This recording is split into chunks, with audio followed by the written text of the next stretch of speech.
শ্রম আইন লঙ্ঘনের মামলায় ৬ মাসের দণ্ডপ্রাপ্ত নোবেলজয়ী ডক্টর মোহাম্মদ ইউনূস সহ ৪ জনের জামিনের মেয়াদ ১৪ আগস্ট পর্যন্ত বাড়িয়েছেন শ্রম আপিল ট্রাইব্যুনাল।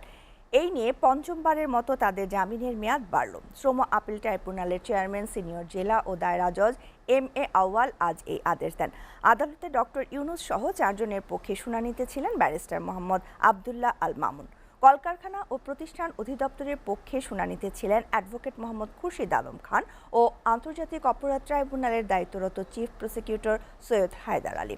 এ সময় ডক্টর মোহাম্মদ ইউনূস সহ গ্রামীণ টেলিকমের অন্য ৩ বিবাদী উপস্থিত ছিলেন। এছাড়াও কয়েকজন বিদেশি পর্যবেক্ষককেও আদালতে উপস্থিত দেখা যায়। সবশেষ গত ২৩ মে ডক্টর মোহাম্মদ ইউনূস সহ ৪ জনকে স্থায়ী জামিন না দিয়ে ৪ জুলাই পর্যন্ত তাদের জামিনের মেয়াদ বাড়ায় শ্রম আপিল ট্রাইব্যুনাল।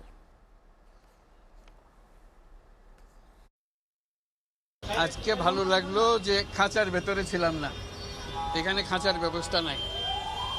এই খাঁচার ব্যাপারে আপনাদের দৃষ্টি আকর্ষণ করছি বারে বারে, আপনারা একটু লিখুন, এটা যেন বাংলাদেশের আদালত থেকে একেবারে চিরস্থায়ীভাবে উচ্ছেদ হয়ে যায়, সেটি আপনাদের কাছে বলেন। তারপরে বিচারের ব্যাপারে কী আলাপ হলো সেটা ওনারা বলবেন।